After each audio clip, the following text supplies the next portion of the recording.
வணக்கம் வெண்பெரி யூடியூப் நண்பர்களே, நம்ம சேனலை சப்ஸ்கிரைப் பண்ணாத நண்பர்கள் சப்ஸ்கிரைப் பண்ணிக்கங்க. கூடவே பெல் ஐக்கனை கிளிக் பண்ணி வச்சுங்க. அப்போ தான் நம்ம போடக்கூடிய வீடியோ உடனுக்குடனே வந்து சேரும். நீங்கள் இன்னும் நம்ம டெலிகிராம் சேனலில் ஜாயின் பண்ணல அப்படின்னா மஸ்ட்டாக ஜாயின் பண்ணிக்கங்க. டிஸ்கிரிப்ஷன்லையும் ஃபஸ்ட்டு கமெண்ட்லையும் பின் பண்ணி வைக்கிறோம். வாங்க இன்றைக்கி வீடியோக்குள்ளே போகலாம். ஸோ இந்த வீடியோவில் சவுத் ஆப்பிரிக்காவுக்கும் இந்தியாவுக்கான 4வது மற்றும் கடைசி T20க்கான மேட்ச் ப்ரிடிக்ஷன் தான் பார்க்க போகிறோம். ஸோ தேர்டு T20க்கான மேட்ச் ப்ரிடிக்ஷன் நம்ம கொடுத்துருந்தோம். ஸோ கேப்டன் ஆப்ஷன்ஸ் எப்படியான பிளேயர்ஸ் வரலாம் அப்படிங்கிற விஷயத்தையும் நம்ம சொல்லியிருந்தோம். ஆல்மோஸ்ட் அப்படிங்கிற மாதிரி விஷயங்கள் நடந்திருந்தது. ஸோ இந்த மேட்ச்சுக்கு அந்த ப்ரிடிக்ஷன் எப்படி இருக்குன்னு பார்க்கலாம். ஒரு சில சேஞ்சஸ் இருந்துச்சு மேட்ச்சில். ஸோ இருந்தாலும் நாம் பிக் பண்ண உங்களுக்கு வீடியோ எப்படி கொடுத்தனோ அதே போல் தான் நம்மளும் பிக் பண்ணியிருந்தோம். ஆல்மோஸ்ட் பிளேயர்ஸ் வந்திருந்தாங்க. ஒரு 2 பிளேயர் நமக்கு மிஸ் ஆகிருந்தது. ஸோ அது போலயே நீங்கள் எப்படி பிக் பண்ணலாம் அப்படிங்கிறதையும் பார்த்துக்கலாம். இப்போ டீமை பிக் பண்ணுறது கடைசி நிமிஷத்தில் ஏற்படக்கூடிய சேஞ்சஸ் ப்ளஸ் பர்சன்டேஜ் அப்படிங்கிறத புரிஞ்சுக்கிட்டு நீங்கள் டீம் பிக் பண்ணுற மாதிரி வரும். ஸோ அந்த எப்படி இருக்கலாம் அப்படிங்கிற விஷயத்தை இந்த வீடியோவில் பார்க்கலாம். உங்களுக்கு குறிப்பாக சொல்லணும்னா மார்க்ரோ ஜென்சன் மஸ்ட்டாக நீங்கள் உள்ளே வைக்கிற மாதிரி வந்திருக்கும். நம்ம டீமோட டாப்பர் பிக் யாருன்னு பார்த்தீங்கன்னா லாஸ்ட் மேட்ச்சில் சஞ்சு சாம்சன் தான் இருந்தார். ஸோ அவர் வெளியே போகிற மாதிரி உங்களுக்கு அமைப்பு ஏற்பட்டிருந்தது. ஸோ பேட்டிங் பேஸில் இந்தியா என்ன பண்ணுச்சு, ஃபஸ்ட்டு பேட்டிங் பண்ணுச்சு. ஸோ அதில் டாப்பர் பிக்காக இருந்த சஞ்சு, பேட்டிங்கில் topper pick Sanju Samson. So இந்த விஷயம் நடந்திருந்தது. ஓகேங்களா. ஸோ அதுபோல் தான் இது தொடரும். இது ஒரு சின்ன சினாரியோ. நீங்கள் இதை எப்படி புரிஞ்சுக்கிறீங்க அப்படிங்கிறது தான் இங்கே முக்கியமான விஷயமே. ஃபஸ்ட் இன்னிங்ஸுக்கு எந்த மாதிரியான பவுலர்ஸ் தேவைப்படுவாங்க, செகண்ட் இன்னிங்ஸுக்கு எந்த மாதிரியான பவுலர்ஸ் தேவைப்படுவாங்க, ஃபஸ்ட்டு பேட்டிங்க்கு எந்த மாதிரியான பேட்டர்ஸ் தேவைப்படுவாங்க, பிக்கிங் பேஸ் அடிப்படையில் ப்ளஸ் கிரெடிட் பேஸ் அடிப்படை இது ரெண்டையும் அந்த புரிதல் நம்ம வீடியோ பார்க்குற எல்லாத்துக்கும் வந்துருச்சு அப்படின்னாலே நிறையா சரியான டீமை மேக் பண்ணுறதுக்கு ஹெல்ப் பண்ணும். வின் பண்ணுறோம், ஃபஸ்ட்டு ப்ரைஸ் வாங்குகிறோம் அப்படிங்கிறது அடுத்த நிலைகள் ஏற்படலாம். மினிமம் 8 பிளேயர்ஸை சரியாக சூஸ் பண்ணுற அளவுக்கு ரொம்ப சிம்பிளாக உங்களுக்கு வாய்ப்புகள் அமையும். அடுத்த 2 பிளேயர் தான் நம்ம லக் பேஸ்லேயும் ப்ளஸ் அன்னைக்கான டைம் பேஸ்லேயும் நமக்கு உட்கார்றதுக்கு வாய்ப்பு இருக்கும். ஓகே, இப்போ இந்த மேட்ச்சுக்கான வீடியோ பார்ப்போம். இந்த மேட்ச்சு ஜோஹனஸ்பர்க்கில் நடக்குது. ஸோ இதுக்கு முன்னாடி இங்கே இருந்த பிச் ரிப்போர்ட், இதுக்கு முன்னாடி நடந்த மேட்சஸ் அப்படிங்கிறத வச்சு மட்டும் பார்த்துக்குறோம். இதை 100% எடுக்கிறது அப்படிங்கிறது உங்களுடைய விருப்பம். லாஸ்ட் மேட்ச்சு சொல்லியிருந்தோம் 170+ அப்படிங்கிறது இருக்கும் ஸ்கோரு அப்படிங்கிற விஷயம். ஸோ அதுதான் இங்கே கிடைக்குமே. ஸோ அது எங்கேருந்து வரும், யார்கிட்டேருந்து வரும், ஒரு ஹை ஸ்கோர் வரும்னா டாப் ஆர்டர் பேட்ஸ்மேன்ஸ் எல்லாம் வச்சுக்கலாம் அப்படிங்கிற லாஜிக்கு பார்க்கக்கூடாது. அப்படிங்கிறதுக்கு தான் நம்ம பர்சன்டேஜ் கிரெடிட் பேஸ் பிக்கிங்கு, எந்த மாதிரியான பிளேயர்ஸை மிஸ் பண்ணலாம், எந்த பிளேயர்ஸை பிக் பண்ணலாம் அப்படிங்கிற விஷயமே அங்கேருந்து தான் ஸ்டார்ட் ஆகுது. ஸோ ஆரம்பத்தில் நாம் இந்த ஸ்கோர் கார்டு, பிச் ரிப்போர்ட்டு, எப்படி ரன்ஸு வர்றதுக்கான வாய்ப்பு இருக்கும் அப்படிங்கிறத மட்டுமே யோசித்து டீம் போட்டதில் தவறு நடந்திருக்கு. ஓகேங்களா. இந்த ஒரு சின்ன புரிதல் மட்டும் எடுத்துக்கோங்க. இப்போது இந்த மேட்ச்சுக்கான பிச் ரிப்போர்ட் பார்க்கலாம். இதுக்கு முன்னாடி இங்கே 32 மேட்சஸ் நடந்திருக்குது. லாஸ்ட் மேட்ச் மாதிரியே தான். இது ஃபஸ்ட்டு பேட்டிங்கு செகண்ட் பேட்டிங்கு பெரிய வித்தியாசம் இல்லை. இப்போ லாஸ்ட் மேட்ச்சும் எடுத்துட்டிங்கன்னா செகண்ட் பேட்டிங்கும் ஆல்மோஸ்ட் நியராக பக்கத்தில் வந்துட்டாங்க. அப்போது ஈச்சாக இருக்க வாய்ப்பு இருக்கும் அப்படிங்கிறது தான் ப்ரிடிக்ஷனே. ஓகேங்களா. லாஸ்ட் மேட்ச்சை நீங்கள் அந்த ஒரு எக்ஸாம்பிளாக எடுத்துக்கலாம். இங்கே ஃபஸ்ட்டு பேட்டிங் செகண்ட் பேட்டிங் எந்த வேறுபாடும் இல்லை. ஃபஸ்ட்டில் ரன் வந்தால் ரெண்டாவதுலேயும் ரன் வர வாய்ப்பு இருக்கும். ஸோ அந்த மாதிரி தான் 175 அப்படிங்கிறது ஆவரேஜ் ஸ்கோராக இங்கே இருக்குது. ஸோ ரொம்ப லோ ஸ்கோர் அப்படிங்கிறது இங்கே நடந்திருக்கு. சரி, ஓகே. ஸ்கோரிங் பேட்டர்னை பார்த்தோம் அப்படின்னா 190 எபோவில் தான் அதிக முறை இங்கே நடந்திருக்கு. ஸோ திரும்பவும் ஒரு 160 எபோவுக்கு மேலே தான் ஸ்கோர் இருக்கிற மாதிரியான வாய்ப்பு இருக்கும். இந்த சீரீஸை வின் பண்ணுறதுக்கு இந்தியா முற்படும். 3-1 சமன் செய்ய சவுத் ஆப்பிரிக்கா முற்படும். ஸோ இந்த விகிதம் இருக்குது. So match neck to neck இருக்க திரும்பவும் வாய்ப்பு இருக்குது. ஃபஸ்ட்டு மேட்ச்சை தவிர அடுத்த 2 மேட்சுமே ஓரளவுக்கு ஈக்குவல் அப்படின்னு சொல்லலாம். செகண்ட் மேட்ச்சு கொஞ்சம் சிரமப்பட்டு தான் சவுத் ஆப்பிரிக்கா வின் பண்ணாங்க அப்படிங்கிறதும் இருக்குது. ஸோ இந்தியா கொஞ்சம் அப்பர் ஹேண்டு தான். இருந்தாலும் சவுத் ஆப்பிரிக்கா சீரீஸை டை பண்ணுறது அப்படிங்கிற ஒரு விஷயத்தை மேற்கொள்ள சான்சஸ் இருக்குது. ஓகே, பார்த்துக்கலாம். இப்போ நம்ம பிக்கிங் வைஸாகவும் கிரெடிட் வைஸாகவும் சொல்லிக்கலாம். நம்மளது எல்லாமே ஒரு ஐடியா. அதை ஃபஸ்ட்டு புரிஞ்சுங்க. அந்த ஐடியாவை எப்படி இம்ப்ளிமெண்ட் பண்ணுறது அப்படிங்கிறத நீங்கள் எப்படி வீடியோவை புரிஞ்சுக்கிறீங்க அப்படிங்கிறத பொறுத்து தான். சரியான 11 பிளேயர் அப்படின்னு கொடுக்கறது காம்ப்ளிகேட்டடான விஷயந்தான். ஓகேங்களா. ஸோ லாஸ்ட் மேட்ச் சொன்ன விஷயத்திங்களே திரும்ப ரிப்பீட் பண்ணுறேன். இப்போ இந்தியா வின் பண்ணுது அப்படின்னு யோசிச்சிங்கன்னா, அல்லது சவுத் ஆப்பிரிக்கா வின் பண்ணுது அப்படின்னு யோசிச்சிங்கன்னா, யாரை மஸ்ட்டாக எடுக்கலாம், யாரை ட்ராப் பண்ணலாம் அப்படிங்கிற 2 பிளேயர்ஸ் அப்படிங்கிற லிஸ்ட்டு அது பார்க்க போகிறோம். ப்ளஸ் எந்த டீம் வின் பண்ணால் எந்த மாதிரி பிளேயர்ஸை மொத்தமாக பிக் பண்ணணும், ஸோ அப்படிங்கிற விஷயத்தையும் இதில் நேராக பார்க்க போகிறோம். ஓகேங்களா? ஃபஸ்ட்டு கேப்டன் விசி ஆப்ஷன்ஸ் இந்த கேட்டகரியில் எப்படி அமைய வாய்ப்பு இருக்கலாம் அப்படிங்கிற விஷயத்தையும் பார்க்க போகிறோம். இப்போ லாஸ்ட் மேட்ச் எங்கே கேப்டன் இருந்துச்சு, ஸோ அந்த மாதிரியான விஷயங்கள் ரொம்ப முக்கியம்.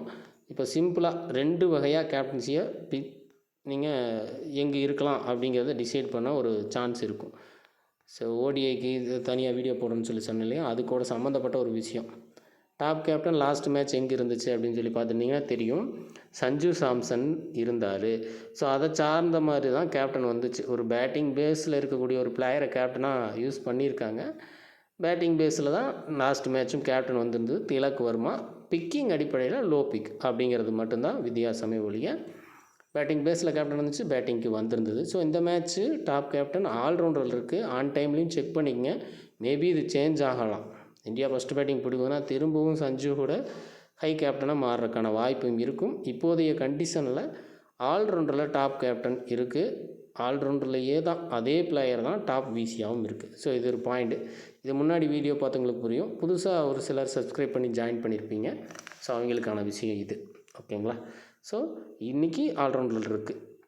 ஓகே, எப்படி கேப்டன் வரலாம்? ஸோ 2வது இந்த கேப்டன் ஆப்ஷன்ஸை எது மூலியமாக பார்க்கலாம் அப்படின்னா, டாப் பிக்ஸுகள் எங்கே இருக்குது அப்படின்ட்டு. இப்போது மேக்ரோ ஜென்சன் டாப் பிக்கு இருக்கார். ஸோ வருண் சக்கரவர்த்தி 2வது இடத்துல இருக்கார். பாண்டியா 3வது இடத்துல இருக்கார். ஸோ இதுவும் மாறலாம், ஆன் டைமில் செக் பண்ணிக்கங்க. ஸோ இப்படி இருக்குது.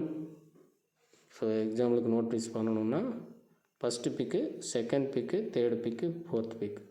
ஸோ டாப் கேப்டன் எங்கே இருக்குது? ஆல்ரவுண்டரில் இருக்குது. ஸோ 2 விஷயத்தையும் கம்பேர் பண்ணுறீங்க. டாப் விசி ஆல்ரவுண்டர் இருக்குது. ஓகே, ஸோ இந்த மாதிரி இருக்கும்போது இங்கே எப்படி அமைய வாய்ப்பு இருக்கும் அப்படின்னா, கேப்டனை பொறுத்த வரைக்கும் ஆல்ரவுண்டர் பவுலர்ஸில் கேப்டன் வர அதிக வாய்ப்பு இருக்கும். ஓகேங்களா? டாப் கேப்டனும் டாப் விசியும் ஆல்ரவுண்டர் இருந்தால் பவுலிங்க்கும் சான்சஸ் இருக்கும் அப்படிங்கிறது தான் உண்மை. ஓகேங்களா? ஸோ இது ப்ளஸ் ஆல்ரவுண்டருக்கான சான்சஸ் அப்படிங்கிறதும் இருக்கலாம். ஏன்னா டாப் ஃபஸ்ட்டு பிக்கும் 3வது பிக்கும் ஆல்ரவுண்டரில் இருக்குது. ஓகேங்களா? டாப் 4 பிக்குள்ளே இருக்கிற சினாரியோ எப்படி வைலட் ஆகிறாங்க அப்படிங்கிறத பொறுத்து கேப்டன் விசி அமைய வாய்ப்பு இருக்கும். 1-3 அப்படிங்கிற மாதிரி. ஸோ ஆல்ரவுண்டர் பவுலர்ஸ் கேப்டனாக வர வாய்ப்பு இருக்கும். இந்த மேட்ச் பேட்டிங்கில் கேப்டன் வர வாய்ப்பு இருக்காது. பட் ஸ்கோரிங் பேட்டர்ன் என்ன பார்த்துருந்தோம், நல்ல ஸ்கோர் வரக்கூடிய ட்ராக் அப்படின்னு தான் பார்த்துருக்கோம். இருந்தாலும் அதையும் தாண்டி பவுலர்ஸ் பர்ஃபார்மன்ஸ் பண்ண, ஆல்ரவுண்டர்ஸ் பர்ஃபார்மன்ஸ் பண்ண வாய்ப்புகள் இருக்குது. ஓகேங்களா? ஸோ இது கேப்டன் விசி ஆப்ஷன்ஸ். ஓகே, இப்போ இதே பிக்கை வச்சு தான் நம்ம இன்னும் சில விஷயங்களை நம்ம நோட்டீஸ் பண்ணலாம். இந்தியாவோட டாப்பர் பிக் யார்? வருண் சக்கரவர்த்தி. ஸோ இந்தியா வின் பண்ணுது, அதுவும் ஃபஸ்ட்டு பவுலிங் ஆப்ஷன்ஸ். ஸோ இதுதான் மெயினாக நீங்கள் பார்க்கணும். பவுலிங் பேஸில் இருக்கக்கூடிய ஹை பிக் இந்தியா வின் பண்ணுதுன்னா கட் ஆகிற மாதிரி வாய்ப்பு இருக்கும். ஃபஸ்ட்டு பவுலிங் ஆப்ஷன் எடுக்கும்போது மட்டும் வருண் சக்கரவர்த்தியை கம்பல்சரி ட்ராப் பண்ணணும். ஓகேங்களா? ஸோ அப்போ யாரை ஃபிட் பண்ணணும்? திரும்பவும் மேக்ரோ ஜென்சன் தான் பவுலிங் பேஸில் இருக்கார். ஃபஸ்ட்டு செகண்ட் பவுலிங் ஆப்ஷன்ஸுக்கு போவார். அப்போது இங்கே வருண் சக்கரவர்த்தியை கட் பண்ணி மேக்ரோ ஜென்சனை மஸ்ட்டாக நீங்கள் டீமில் உள்ளே வைக்கிற மாதிரி வரும். ஸோ எந்த கண்டிஷனுக்கு? இந்தியா ஃபஸ்ட்டு பவுலிங் ஆப்ஷன்ஸ் அப்படிங்கும்போது. ஸோ அதே போல் ஃபஸ்ட்டு பேட்டிங் ஆப்ஷன்ஸில் இருக்காங்க இந்தியா. ஸோ அப்படிங்கிற மாதிரி இருந்துச்சுன்னா இந்த மேட்ச்சு திலக் வர்மா தான் டாப்பிக்கு. ஸோ திலக் வர்மாவை கட் பண்ணுற மாதிரி வரும். வருண் சக்கரவர்த்தி அடுத்த ஆப்ஷன் தான். ஸோ கட் பண்ணுறதுக்கு அந்த 1-2 பிளேயர்ஸ் அப்படிங்கிற மாதிரி இருக்காங்க இல்லையா. ஸோ அந்த பிளேயர்ஸை நம்ம சொல்கிறோம். இந்தியா வின் பண்ணுது, ஃபஸ்ட்டு பவுலிங் பண்ணுதுன்னா சக்கரவர்த்தி ஒரு ஹை பிக்கில் கட் ஆகக்கூடிய பிளேயர். இந்தியா ஃபஸ்ட்டு பேட் பண்ணுது ஆனாலும் வின் பண்ணுது அப்படின்னா திலக் வர்மா ட்ராப் பண்ணக்கூடிய ஒரு பிளேயர்.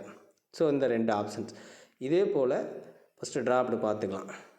சவுத் ஆப்ரிக்கா வின் பண்ணுது, ஃபஸ்ட்டு பவுலிங் ஆப்ஷன்னா இங்கே மேக்ரோ ஜென்சன் தான் கட் பண்ணக்கூடிய பிளேயர். ஃபஸ்ட்டு பேட் பண்ணுறாங்க அப்படிங்கிற பட்சத்தில் கிளாசன் கட் பண்ணக்கூடிய பிளேயராக இருப்பார். ஓகேங்களா? இப்போ கட் பண்ணக்கூடிய பிளேயர்ஸை பார்த்துட்டோம்.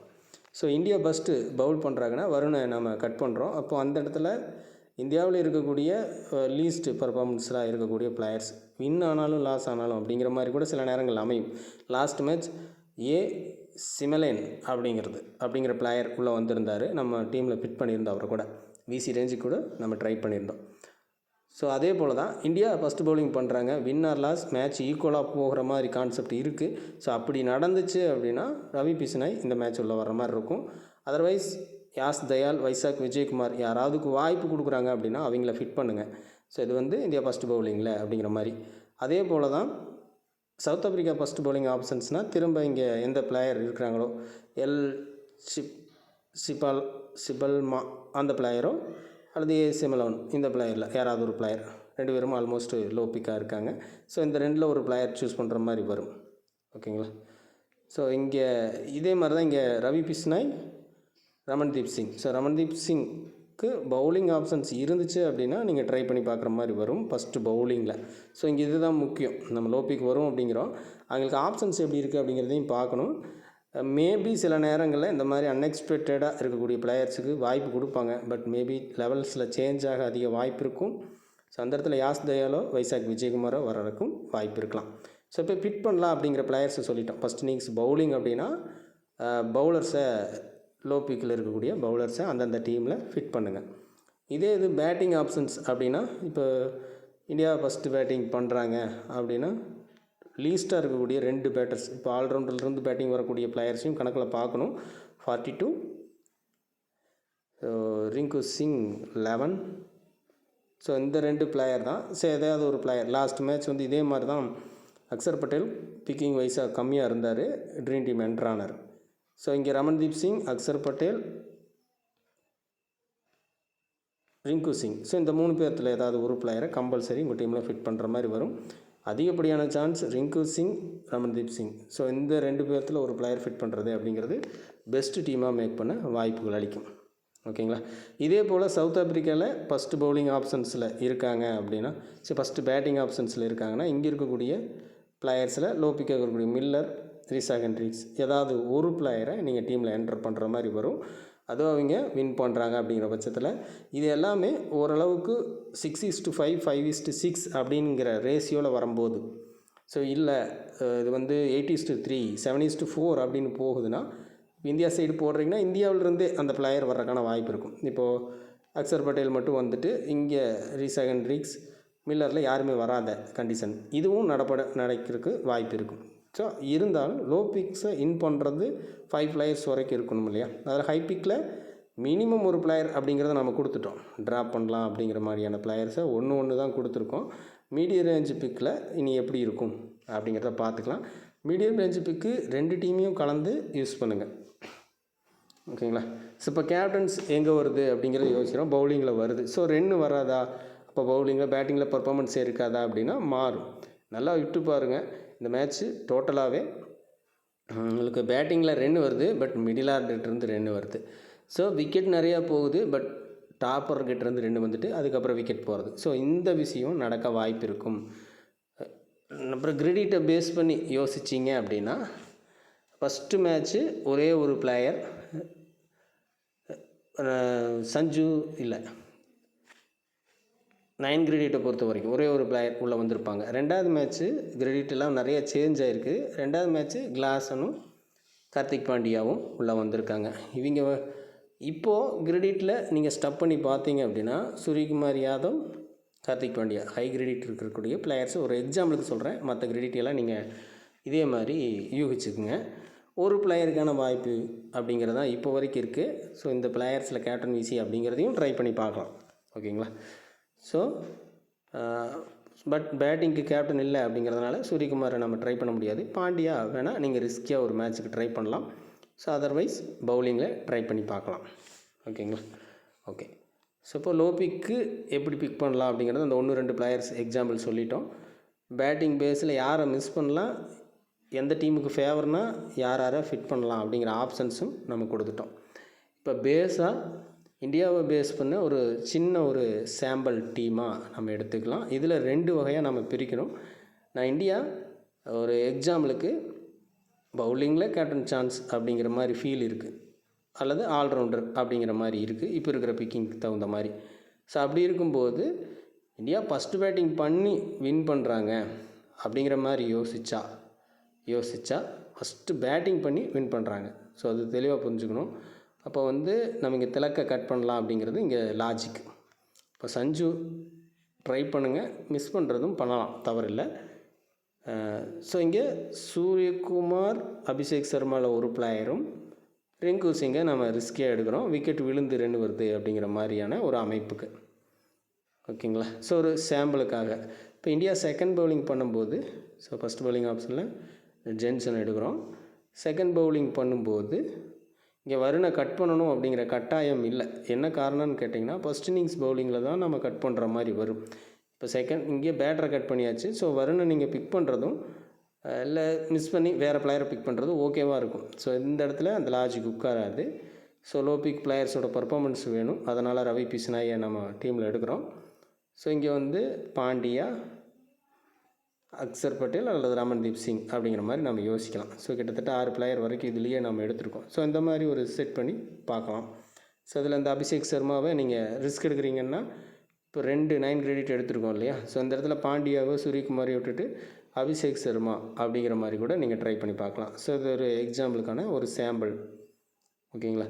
ஒரு சைடு. ஸோ அந்த சைடு சாய்ஸஸ் இருக்கும் உங்களுக்கு. மேக்ரோ ஜென்சனை நம்ம ஃபிட் பண்ணியிருக்கோம். இதை தாண்டி அங்கே இருக்கக்கூடிய பவுலர்ஸ் இந்த 2 பேர்த்தில் யாராவது ஒருத்தர் மேட்ச் க்ளோஸாக போகும்னு நினச்சிங்கன்னா எடுத்துக்கோங்க. அல்லது ஒன் சைடாக தான் போகும் மேட்ச்சு அப்படி ஃபீல் பண்ணிங்கன்னா கோச்சி மகாராஜில் யாராவது ஒருத்தரை எடுத்துகிட்டு, ஸோ அப்போ வந்து லோ பிக் பவுலர்ஸ் பெருசாக தேவைப்பட மாட்டாங்க. இங்கே பேட்டர்ஸை நீங்கள் ஃபிட் பண்ணலாம். ஸோ ஒரு எக்ஸாம்பிளுக்கு நம்ம எடுத்திருக்கோம். க்ளோஸாக போகுதுன்னா கண்டிப்பாக லோ பிக் பவுலர்ஸோட இம்பார்ட்டன்ட் ரொம்ப வேல்யூபிளாக இருக்கும். ஓகேங்களா? ஸோ இது வந்து இந்தியா ஒரே ஒரு சாம்பிள். இதே லாஜிக்கை யூஸ் பண்ணி மற்ற எல்லா ஐடியாவுக்கும் யூஸ் பண்ணுங்கள். இந்தியா இதுவே செகண்டு பேட் பண்ணுறாங்க, அப்போ ஃபஸ்ட்டு பவுல் பண்ணுறாங்க அப்படின்னா இந்த இடத்துல வருணை நம்ம கட் பண்ணிவிட்டு ஸோ ஏசிங் அப்படிங்கிற மாதிரி யோசிச்சுக்கலாம். அதே போல் இங்கே வந்து திலக் வர்மாவை ஃபிட் பண்ணிவிட்டு ஸோ நீங்கள் இங்கே இருக்கக்கூடிய ஏதாவது ஒரு பிளேயரை மாற்றி அவங்களுடைய பேட்டர். ஸோ என்ன ஏன் நம்ம கிளாஸ் இந்த இடத்துல ஃபிட் பண்ணுறோம்? இந்தியா ஃபஸ்ட்டு பவுல் பண்ணுறாங்க, அவங்களோட ஹைப்பு பேட்டர் யார் அப்படின்னா கிளாஸன் தான். ஸோ அப்போ இந்த மாதிரி கொஞ்சம் சேஞ்ச் பண்ணிக்கலாம். இந்த மாதிரி சின்ன சின்ன சேஞ்சஸ் ஒவ்வொரு இந்த இன்னிங்ஸ் ப்ளே பண்ண போகிறாங்க அப்படிங்கிறத பொறுத்து நீங்கள் சின்னதாக மாற்றி வச்சுக்கோங்க. ஸோ இந்த இடத்துல ரிங்கு சிங்கையோ அல்லது அபிஷேக் சர்மாவையோ விட்டுட்டு கார்த்திக் பாண்டியாவை ரிலீஸ் பண்ணி சூரியகுமார் யாதவ், ஸோ இந்த மாதிரி ரொட்டேட் பண்ணிங்க அப்படின்னா டீம் கரெக்டாக உட்கார்ற மாதிரி வாய்ப்புகள் இருக்கும். ஓகே, கேப்டன் விசி ஆப்ஷன்ஸ் கொடுத்துட்டோம், டீம் எப்படி பிக் பண்ணலான்னு சொல்லிட்டோம். இதே லாஜிக்கை வச்சு South Africa side team make பண்ணும்போதும் பண்ணுங்கள். மினிமம் ஒரு 4 டீம் ஏதாவது ஒரு ரிசல்ட்டு தான் உங்களுக்கு கிடைக்க போகுது. இந்தியா ஃபஸ்ட் பேட்டிங் பண்ண போகிறாங்க அல்லது இந்தியா செகண்ட் பேட்டிங் பண்ண போகிறாங்க. அப்போ இந்தியா ஜெயிக்குதுங்கிற மாதிரியான ஒரு 4 டீம் நீங்கள் மேக் பண்ணுற மாதிரி வரும். உங்களுடைய கான்செப்டில் எவ்வளோ தூரம் உட்காருதோ அந்த மாதிரி. அதே போல் சவுத் ஆப்பிரிக்கா வின் பண்ணுதுன்னா அவங்களுக்கு ஃபேவர் தகுந்த மாதிரி பிளேயர்ஸை பிக் பண்ணி ஒரு 3-4 டீம் உருவாக்க முடியும். ஸோ அப்படியே இப்போது 2 டைப் தான், 2 டைப்புக்கு தான் நீங்கள் டீமை மேக் பண்ண போகிறீங்க. அதே போல் சவுத் ஆப்பிரிக்கா ஃபஸ்ட்டு பேட் பண்ணுறாங்களா பவுல் பண்ணுறாங்களாங்கிறத பொறுத்துட்டு அவங்க வின் பண்ணுறாங்கன்னா அந்த 2 டைப்பில் நீங்கள் மேக் பண்ணுற மாதிரி வரும். ஸோ அதை அப்படி யோசிச்சுக்கோங்க. ஸோ அது உங்களுக்கு சின்னதாக குழப்பலாம். சின்ன ஒரு பயிற்சி எடுத்தீங்க அப்படின்னா நம்ம சொன்ன விஷயத்தை ரிப்பீட்டாக திரும்பவும் கேளுங்க, கரெக்டாக அமையறதுக்கு வாய்ப்பு இருக்கும். கேப்டனை பொறுத்த வரைக்கும் ஆல்ரவுண்டர் பவுலர்ஸ் அப்படிங்கிறதுல இருக்குது. இதையும் நான் உங்களுக்கு பிக் பண்ணியே காட்டிட்டேன். இந்த பிக்குகள் மாறும்போது கேப்டன் மாறலாம். ஸோ அதை தெளிவாக பார்த்துக்குங்க. புரிஞ்சிருக்குன்னு நம்புகிறேன். மீண்டும் அடுத்த வீடியோவில் சந்திப்போம். சின்னதாக ப்ராக்டிஸ் பண்ணுங்கள். அடுத்தடுத்த நம்ம வீடியோ இதனோட கண்டினியூட்டியாக இருக்கும். ஸோ மென்ஸு T20 மேட்சஸை பொறுத்த வரைக்கும் இந்த மாதிரியான ப்ரெடிக்ஷன்ஸ் எந்தளவுக்கு சக்ஸஸ் கொடுக்குது, அதில் எவ்வளோ தூரம் உங்களுக்கு விஷயத்தை புரிஞ்சுக்கிறீங்க அப்படிங்கிறத பொறுத்து நல்ல டீமாக அமைய வாய்ப்பு இருக்கும். அனைவரும் வெற்றி பெற வாழ்த்துக்கள். மீண்டும் அடுத்த வீடியோவில் சந்திப்போம். நன்றி, வணக்கம்.